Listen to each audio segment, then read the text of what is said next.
É a voz que eu dirijo a minha prece e de manhã já me escutais. Desde cedo eu me preparo para vós e permaneço à vossa espera. Graça e paz, cara amiga, caro amigo que acompanha diariamente a nossa meditação sobre a Palavra de Deus na Santa Liturgia, a Palavra de Deus que nos vem a partir do Evangelho de nosso Senhor Jesus Cristo nesta segunda-feira da 17ª semana do Tempo Comum, mas que, sobretudo para nós hoje, é a celebração da festa de São Tiago, um dos apóstolos de nosso Senhor Jesus Cristo. Tiago, chamado o Maior. Tiago, filho de Zebedeu, eram dois irmãos chamados por Jesus para estar na sua companhia. Eles, dessa região da Galileia, em volta do mar da Galileia, eram pescadores de profissão a quem Jesus chama. São Tiago Maior, ele é sobretudo muito conhecido pelo grande fenômeno que são as peregrinações ao seu santuário na Espanha, o santuário de São Tiago de Compostela. É o famoso caminho de São Tiago, não é? O ser caminheiro para Deus, o andar neste caminho que é o próprio Jesus, que é caminho, verdade e vida. Portanto, São Tiago está dentro da nossa tradição como essa lembrança forte, como esta lembrança firme do homem e da mulher que são peregrinos, caminheiros para Deus. Essa é uma grande verdade que a gente acolhe na fé, que é a verdade de que nós somos caminheiros. E ser caminheiros na fé, ser peregrinos, para nós diz uma verdade muito forte, que é a capacidade e a possibilidade de fazer progressos, de fazer mudanças. Tiago é alguém que realmente fez progresso na sua caminhada na fé, de intenções que eram pequenas, de intenções que eram limitadas, ele vai crescendo. E aí, para nós, o grande chamado, que diziam muito dos antigos, né, que o verdadeiro caminho e o maior caminho que o ser humano precisa fazer é o caminho de passar da sua cabeça e chegar até o seu coração. Esse caminho de sair daquelas que são as nossas ideias, que são as nossas visões, muitas vezes realmente muito limitadas, e ganhar uma amplidão de visão de acordo com um coração que se sintoniza com o coração do próprio Deus. Portanto, é de caminho que São Tiago realmente nos faz pensar. É sobre ser caminheiros, é sobre a cada dia dar um passo numa direção diferente e que se vai fazendo o caminho na medida que se vai caminhando, que se vai trilhando. É claro que para nós o caminho é Jesus mesmo, ele já é o caminho que já está dado, mas mesmo no conhecimento de Jesus, no saber que Jesus é o caminho, a gente vai crescendo a cada dia, porque Jesus vai se comportando, inclusive, com muita paciência em relação a nós. Esse Tiago, irmão de João, Jesus colocou neles um apelido chamado de Boanerges, que significa filhos do trovão. Eles eram filhos de Zebedeu, mas passam a ser chamados de filhos do trovão, justamente por conta do tipo de pessoas que eles eram, muito cheios de energia. Lembra que quando Jesus encontrou uma dificuldade entre os samaritanos para conseguir hospedagem, Tiago e João tomam ali a palavra, e o que eles querem é que Jesus mande descer fogo do céu. Então, esse era o estilo destes dois irmãos. E Jesus reprime aquela atitude deles e procura um outro lugar. Veja como Jesus vai nos ensinando a caminhar, a procurar outros lugares, a procurarmos outras soluções na nossa vida. E essa é uma coisa muito importante, deixar-se guiar pelo caminho que é Jesus. Aí, nesse sentido, a gente vai fazendo sempre uma caminhada, porque o caminho pode ser sempre o mesmo, mas a caminhada é diferente. Passar por um mesmo caminho todos os dias não significa que a gente está fazendo sempre a mesma caminhada. A caminhada ela é diversa. Você se abre para novas coisas, você se encontra com outras pessoas, de repente você vê alguma coisa que não tinha notado no dia anterior. A caminhada vai ser sempre nova, mesmo passando pelo mesmo caminho, tendo a mesma rota. E no caso de caminhar neste caminho que é Jesus, não é, a gente tem a graça de caminhar na novidade de vida, porque Jesus é aquele que faz nova todas as coisas. Ele diz, eu sou o alfa e o ômega, eu sou o princípio e eu sou o fim, não é, desse caminho nosso. E este caminho ele vai renovando continuamente com a sua presença. Minha amiga, meu amigo, nós estamos hoje, portanto, celebrando São Tiago, esse apóstolo de nosso Senhor Jesus Cristo, esse nome que hoje nós estamos celebrando. Mas o meu nome você também conhece, não é? Eu sou o Padre José Raimundo, eu sou da Diocese de Amargosa, na Bahia, e tenho esta alegria de, com você, no dia de hoje, celebrar a festa de São Tiago Maior, de lembrar que nós somos essas caminheiras e caminheiros para Deus e de ouvir a palavra que a liturgia nos oferece para fazermos a memória, para celebrarmos este apóstolo. O Evangelho é o Evangelho de Mateus, no capítulo 20, versículos de 20 a 28.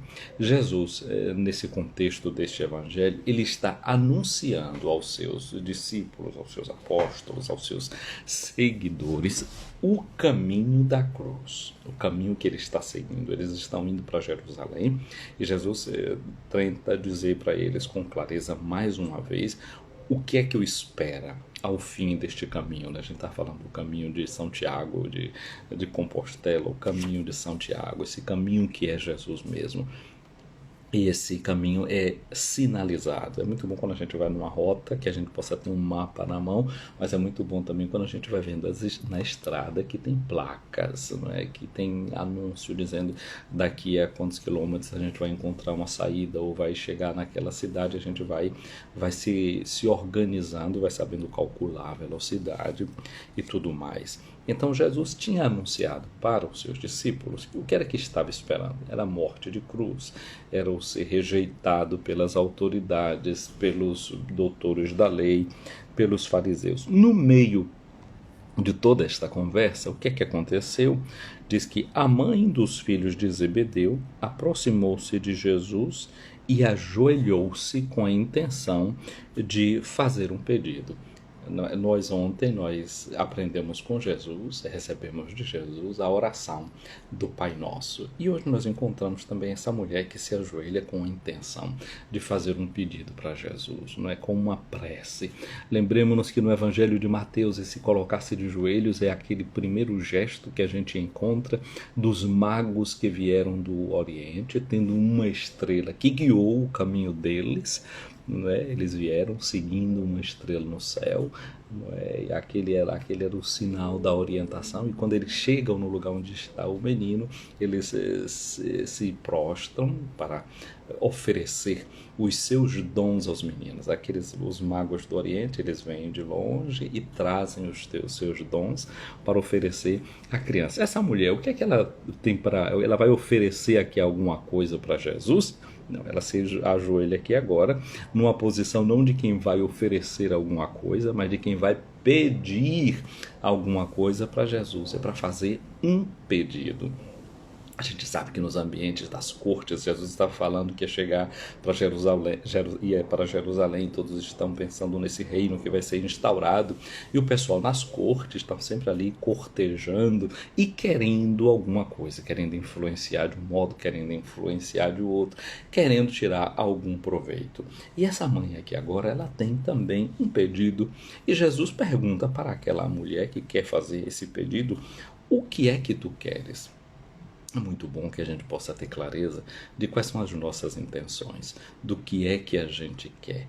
A gente sabe o que é realmente que a gente quer, nós conhecemos com certa clareza os nossos desejos. A mulher não teve dúvida de deixar claro para Jesus o que é que ela queria. Ela disse: manda que estes meus 2 filhos se sentem no teu reino, um à tua direita e o outro à tua esquerda. Portanto, o que ela está pedindo são os lugares de honra no reino de Jesus, mas não somente um lugar de honra. Elas querem também, ela está pedindo ali um lugar que é lugar de comando. Aquele que está à direita ou à esquerda da autoridade são aqueles que ajudam, não é, a governar. Ela quer um posto de governo aí para os seus filhos. Jesus respondeu para ela: não sabeis o que estáis pedindo. Olha que Jesus agora está conversando com a mulher e usa uma fórmula plural. Não sabeis o que estáis pedindo. Jesus conseguiu certamente perceber que aquele pedido não vinha somente da mãe, que a mãe era representante, era a voz que expressava o pedido dos próprios filhos. Como é muito bom quando a gente tem os nossos interlocutores e a gente conseguir perceber quais são as vozes que estão por detrás dos discursos que a gente está ouvindo. Não acontece com você isso não, de às vezes se relacionar com uma pessoa e pelos trejeitos da pessoa você perceber quem é que está por dentro da cabeça dela, não é? Nos certos tons de voz, em certos, como diz minha mãe, certos muxoxos que a pessoa faz, você descobre, você sabe, isso aí que eu sei quem é que está por trás disso, na entonação de voz, na forma de dizer alguma coisa. Quando a gente vai tendo intimidade, quando a gente vai buscando conhecer, a gente até por certas interjeições, a gente conhece quem é que está por trás do pensamento daquela pessoa. E hoje em dia tem muita gente fazendo a cabeça das outras, né? São autores, são livros, são influencers, que hoje em dia é a palavrinha da moda, né? E aí a gente vê até pelos jargões que as pessoas soltam, a gente consegue descobrir quem é que está influenciando a mentalidade das pessoas. Agora, seria aquela mãe a influenciar a mentalidade dos filhos ou seriam aqueles filhos agora a influenciar a mentalidade da mãe? Ou são coisas recíprocas? É a mãe que já influenciou o filho e os filhos que agora influenciam a mãe, que transmitem para a mãe quais são as suas intenções, que a mãe busca dar um jeitinho para fazer chegar o filho naquele lugar que eles desejam, e esse eles aí agora é ela e eles, inclusive. Então, interessante isso. Prestar atenção para a gente descobrir qual é a mentalidade padrão que move os nossos desejos. Quem é que realmente está movendo os nossos desejos? Que está fazendo a gente querer o que a gente quer? Então, Jesus perguntou: o que tu queres? Ela expressou o que ela queria. E aí Jesus disse: não sabeis o que estáis pedindo. Porque esse é um grande risco, de a gente realmente não saber o que é que a gente está pedindo, de a gente não saber o que é que a gente está desejando. E por que é que a gente não sabe? Porque não conhece, porque não vai em profundidade, porque fica na superficialidade daquelas coisas que a gente deseja, sem conhecer as consequências reais de muita coisa que a gente possa estar desejando, que a gente possa estar querendo. E Jesus nos dá chance, nos dá possibilidade, não é, de descobrir aquilo que a gente deseja, porque tem sempre tempo de a gente reconfigurar os desejos da gente, de configurar as coisas pela versão certa, pelo lugar correto, pela forma justa. E Jesus responde para eles. Aliás, põe uma outra questão que dificulta e problematiza o desejo deles, né? Jesus pergunta: por acaso podeis beber o cálice que eu vou beber?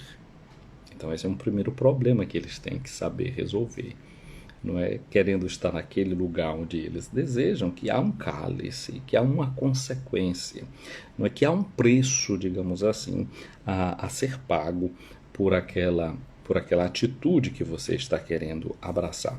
E eles responderam, aí já não é mais a mãe.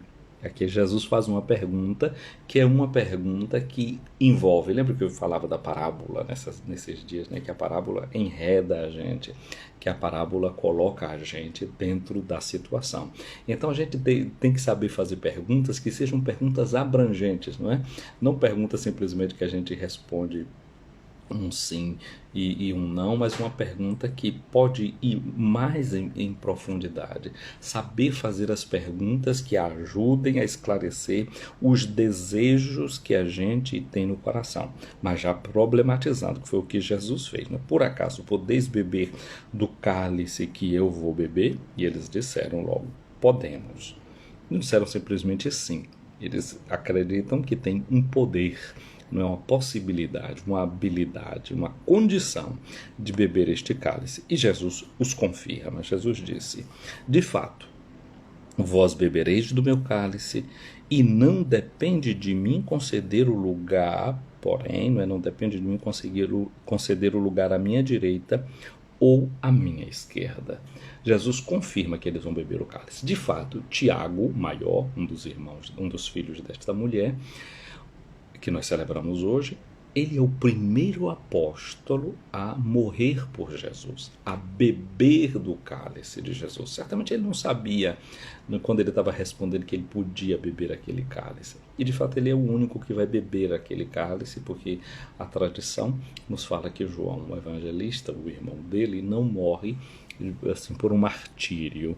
Porém, sofreu muito, não é? Inclusive foi mergulhado num tacho de azeite fervendo, não é? De azeite quente. Então esse é um modo de dizer que ele também bebeu esse cálice da paixão de Jesus, ele bebeu este cálice dos sofrimentos do Senhor Jesus. Mas o primeiro deles a realmente beber o cálice entre os 12 será Tiago. Tiago, o maior, ele bebe realmente esse cálice de Jesus. Mas Jesus diz que não compete a ele conceder o lugar à direita ou à esquerda. Ele diz: meu Pai é quem dará estes lugares àqueles para os quais ele preparou. E no fundo, quando a gente pensa na hora da glorificação de Jesus, a hora que máxima desse seu caminho é o lugar da cruz. Quem é que está à direita e quem é que está à esquerda de Jesus? São dois ladrões. Então quase que o evangelho aqui está a fazer uma espécie de crítica, não é, velada aos desejos da gente. No fundo, o lugar que você está desejando, você não sabe quem é que vai estar lá. São dois ladrões, um que vai estar à direita e outro que vai estar à esquerda de Jesus. Se alguém te mandasse escolher o lugar de dois ladrões, você não iria querer escolher, não é verdade? Então, do ponto de vista histórico, aquele lugar era um lugar que estava destinado a essas pessoas. Quando os outros discípulos ouviram isso, eles ficaram irritados contra os dois irmãos. Vejam só que, por que eles ficam irritados? Porque certamente era um lugar cobiçado também pelos outros, né? Mas aqui pensemos esse lugar, essa posição de mando, de comando.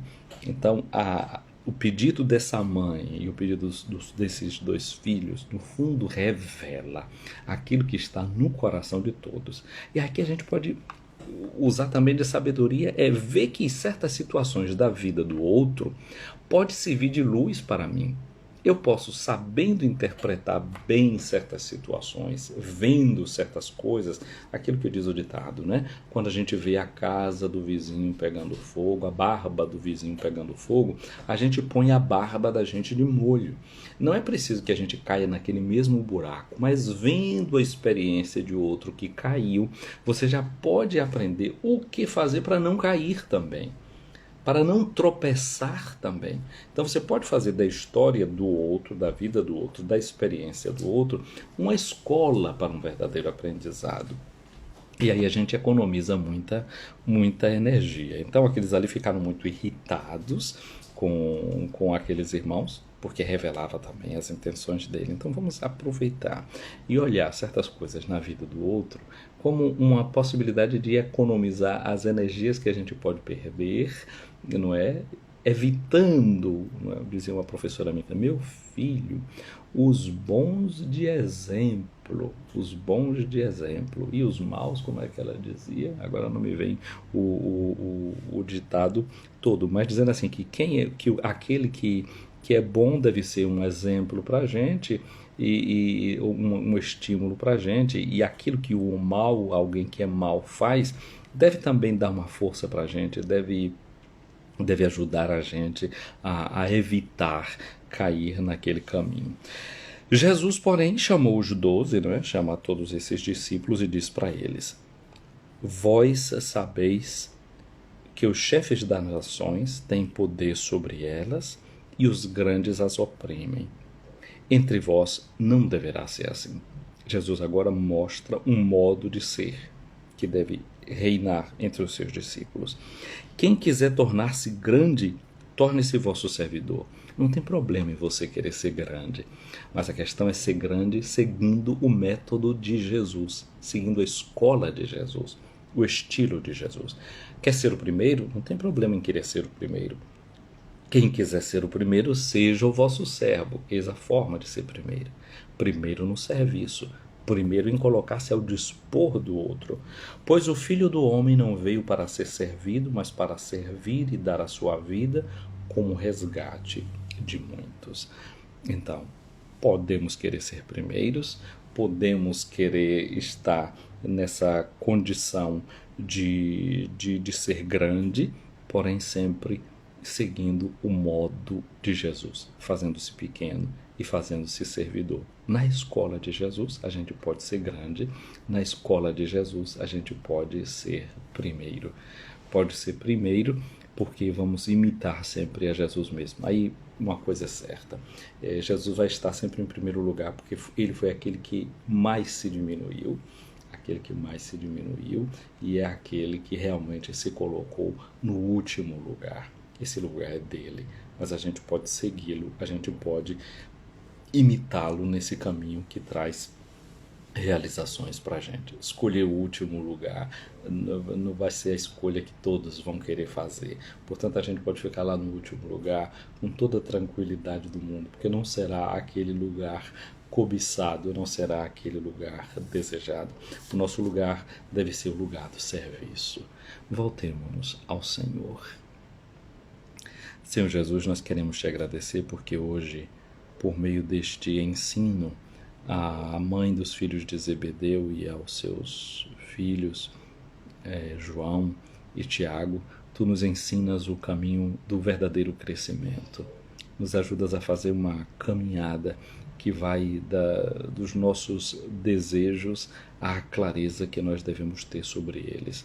Obrigado porque tu nos mostras que realmente nós podemos beber o cálice que tens para oferecer, mas nos ajudas também a pensar que, bebendo deste cálice, colocando-nos à disposição do teu reino, nós não devemos estar cobiçando lugares, que o nosso lugar é o lugar do serviço, que o nosso lugar é o lugar do amor, que o nosso lugar é o lugar da entrega.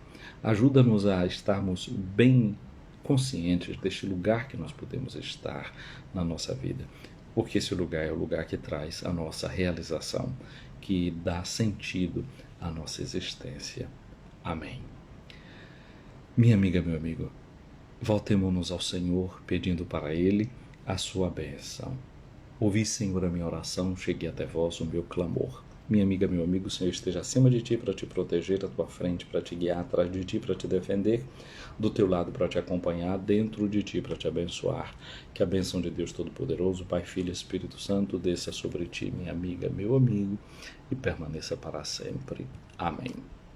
Eu quero abraçar aqui as pessoas que estão acompanhando ao vivo essa nossa live, a Sandra, e me uno mais uma vez, Sandra, à sua oração.